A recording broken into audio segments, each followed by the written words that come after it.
Hello students, welcome to SJPS online classes. Here we are with our new session of class 7. Today I am introducing myself. I am Manisha Samdani. I will teach you science. Today we are going to start the new chapter of science, chapter number 1, nutrition in plants. In this chapter we will read about autotrophic nutrition and heterotrophic nutrition. इस chapter के अंदर plants के अंदर nutrition कैसे होता है और किन किन तरीक़ों से होता है ये हम पढ़ने वाले हैं. इस चैप्टर को पढ़ने से पहले हमको ये पता होना चाहिए कि न्यूट्रिशन क्या होता है. What is nutrition? The process by which living organism obtain nutrients for their growth and development. वो प्रोसेस जिसके अंदर कोई भी लिविंग ऑर्गेनिज्म अपनी ग्रोथ और डेवलपमेंट के लिए न्यूट्रिएंट्स को ऑब्टेन करता है, उस प्रोसेस को बोलते हैं nutrition. Food is the source of nutrients. और वो न्यूट्रिएंट्स हमको मिलते कहाँ से हैं? जैसे कि हम लोगों की ग्रोथ कैसे होती है, आप सब जानते हैं कि जब हम खाना खाते हैं, फूड खाते हैं, तो हम लोगों की ग्रोथ होती है. इट मीन्स जितने भी न्यूट्रिएंट्स जिसकी हमारी बॉडी को रिक्वायरमेंट है वो सारे न्यूट्रिएंट्स मिलेंगे कहाँ? फूड में. Like animals and human beings, plants also need nutrients to grow and live. जिस तरह से एनिमल्स को या ह्यूमन बींग्स यानी हम लोगों को जिंदा रहने के लिए या ग्रो करने के लिए न्यूट्रिएंट्स की ज़रूरत होती है, ठीक उसी तरह प्लांट्स को भी ग्रो करने के लिए न्यूट्रिएंट्स की ज़रूरत होती है. आज हम डिटेल में पढ़ेंगे कि प्लांट्स न्यूट्रिशन किस किस तरीके से लेता है. Nutrition in plants can be of two types, autotrophic nutrition and heterotrophic nutrition. Autotrophic nutrition यानी सेल्फ न्यूट्रिशन, जिसमें प्लांट्स अपना खाना खुद बनाते हैं एक प्रोसेस के थ्रू. और हेटरोट्रॉपिक न्यूट्रिशन मीन्स प्लांट्स दूसरे ऑर्गेनिज्म के ऊपर डिपेंड करते हैं अपने फूड के लिए. आज हम डिटेल में ऑटोट्रॉपिक न्यूट्रिशन को पढ़ेंगे, यानी सेल्फ न्यूट्रिशन कैसे होता है.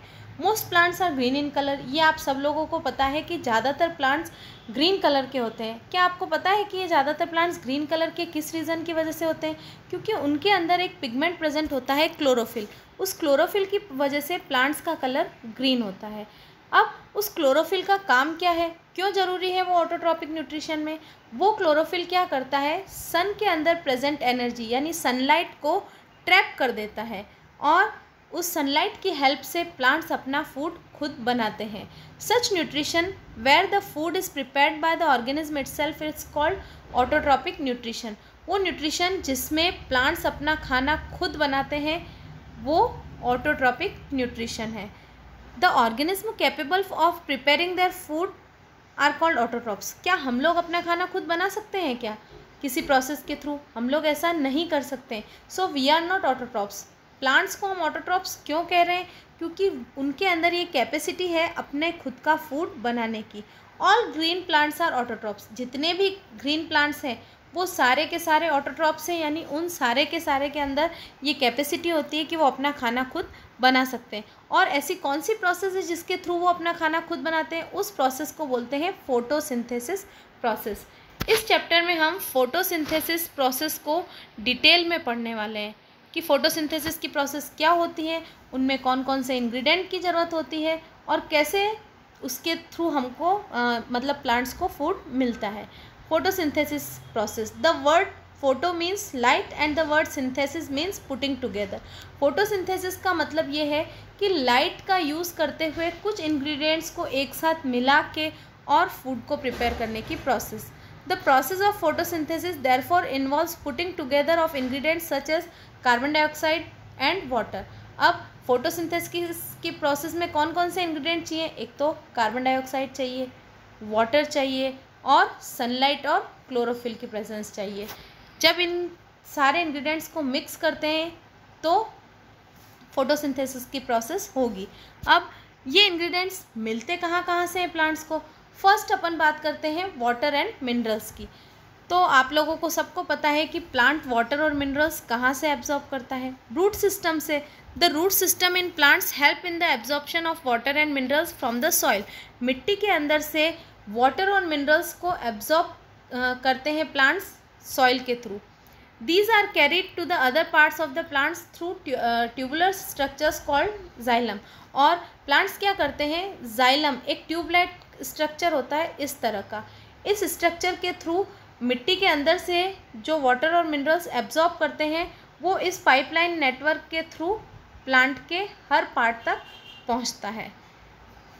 अब सेकंड, लाइट का एब्जॉर्प्शन कहाँ से होता है सनलाइट का। अभी मैंने आपको बताया था कि क्लोरोफिल पिगमेंट जो होता है प्लांट के अंदर, जो उनकी ग्रीन लीव्स के अंदर ज़्यादातर देखने को मिलता है, वो क्लोरोफिल क्या करता है, सनलाइट को एब्जॉर्ब कर देता है, सनलाइट को ट्रैप कर देता है। Cells of leaves have specially chlorophyll containing structures called chloroplast. Chlorophyll containing structures leaves के अंदर होते हैं क्लोरोप्लास्ट। इन क्लोरोप्लास्ट की हेल्प से क्या होता है, chlorophyll absorb sunlight and convert into chemical energy. और क्लोरोफिल क्या करती है, उस सनलाइट, उस लाइट एनर्जी को किसके अंदर चेंज कर देती है, केमिकल एनर्जी के अंदर चेंज कर लेती है। उस केमिकल एनर्जी का यूज़ फिर फूड प्रिपरेशन के लिए होता है।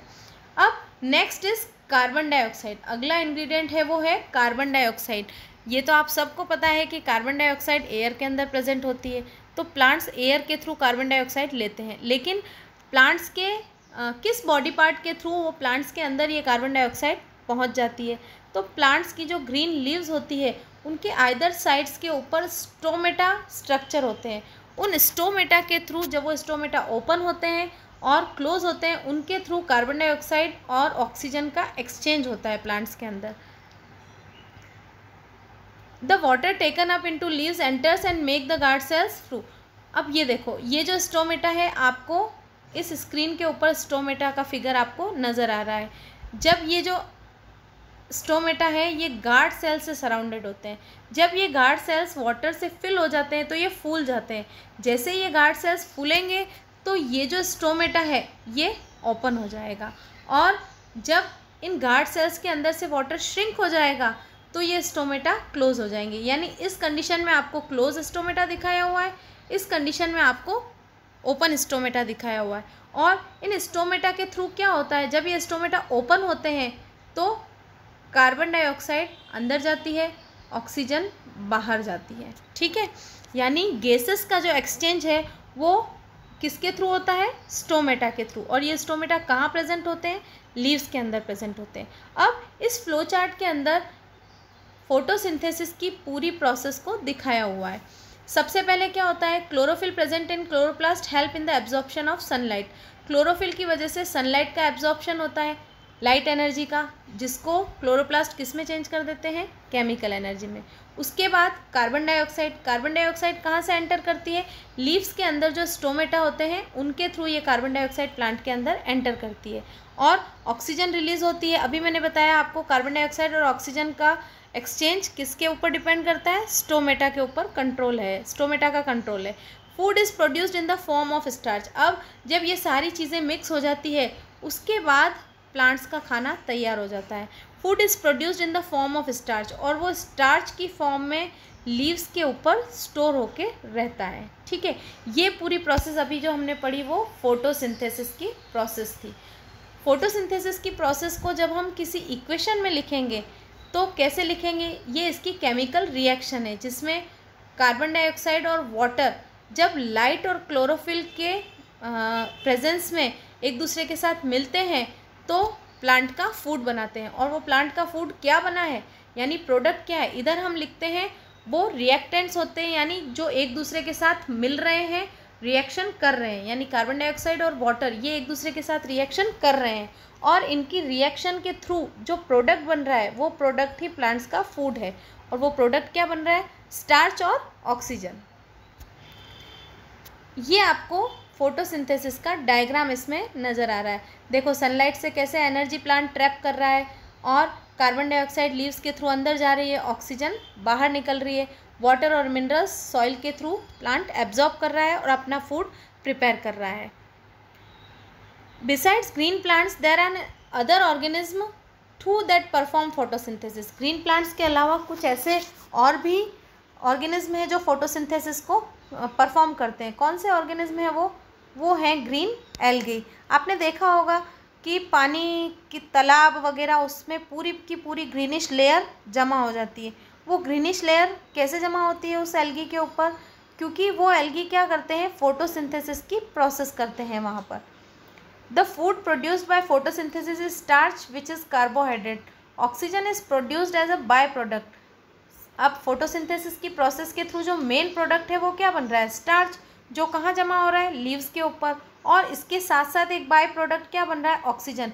वो कहाँ रिलीज़ हो रही है, वो ऑक्सीजन एनवायरनमेंट के अंदर रिलीज़ हो रही है। और उस ऑक्सीजन का यूज़ कहाँ हो रहा है, हम लोग कर रहे हैं ब्रीथिंग के अंदर, ठीक है, एनवायरनमेंट के अंदर। इस तरह से गैसियस बैलेंस भी बना हुआ रहता है फोटोसिंथेसिस की प्रोसेस के थ्रू। अब इस चैप्टर में कुछ डिफरेंट एक्टिविटीज़ भी आपको दिखाई हुई है। इन एक्टिविटीज़ के थ्रू आपको ये बताया हुआ है कि फोटोसिंथेसिस के लिए कौन कौन सी चीज़ें ज़रूरी है। जैसे कार्बन डाइऑक्साइड कैसे रिक्वायर है, कार्बन डाइऑक्साइड के बिना फोटोसिंथेसिस नहीं हो सकता है। इस एक्टिविटी में आपको ये दिखाया है। इस एक्टिविटी में आपको ये दिखाया है कि लाइट की रिक्वायरमेंट होगी तो ही फोटोसिंथेसिस होगा, अदरवाइज़ नहीं होगा। जैसे कि आपको इसमें ये दिखा दिया है कि एक लीफ के अंदर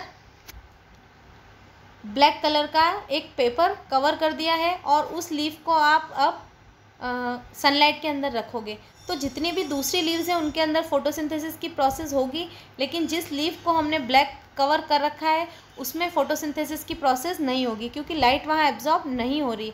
जब उस लीफ का हम स्टार्च टेस्ट करेंगे आयोडीन के साथ तो ब्लू ब्लैक कलर नहीं आएगा। क्यों नहीं आया, क्योंकि उस लीफ के अंदर फोटोसिंथेसिस की प्रोसेस नहीं हुई। इससे ये प्रूव होता है कि लाइट की रिक्वायरमेंट का भी होना ज़रूरी है फोटोसिंथेसिस की प्रोसेस के लिए। अब अभी तक हमने जो कुछ पढ़ा उसको रिवाइज और रिकॉल करते हैं। The pipe like structure that transport the food in the plants are called, pipe like structure जो फूड को ट्रांसपोर्ट करता है पूरे प्लांट में वो है फ्लोएम। और जाइलम क्या करता है, जाइलम वाटर और मिनरल्स को ट्रांसपोर्ट करता है। Carbon dioxide is absorb by the plants through opening. Carbon dioxide plants किसके थ्रू एब्जॉर्ब करते हैं, स्टोमेटा के थ्रू एब्जॉर्ब करते हैं। जब स्टोमेटा ओपन होते हैं तो कार्बन डाइऑक्साइड अंदर जाती है, क्लोज होते हैं वापस ओपन होते हैं तो ऑक्सीजन बाहर आती है। Chlorophyll helps in the absorption of, chlorophyll का क्या काम है, लाइट को एब्जॉर्ब करती है। The water taken up into leaves make the guard cells. जब लीव्स के अंदर वाटर एब्जॉर्ब होता है तो जो गार्ड सेल्स है वो क्या होती है, श्रिंक हो जाती है, स्वेल हो जाती है, स्वेल हो जाती है, फूल जाती है। Organism that make their own food are called autotrophs. और वो ऑर्गेनिज्म जो अपना खाना खुद बनाते हैं उनको क्या बोलते हैं, ऑटोट्रॉप्स बोलते हैं। तो बच्चों इस पूरी वीडियो के अंदर आज हमने ऑटोट्रॉपिक न्यूट्रिशन को डिटेल में समझा। नेक्स्ट जो अपनी क्लास होगी, नेक्स्ट जो वीडियो होगा उसके अंदर हम क्या पढ़ेंगे, हेट्रोट्रॉपिक न्यूट्रिशन को डिटेल में पढ़ेंगे। Thank you, have a nice day.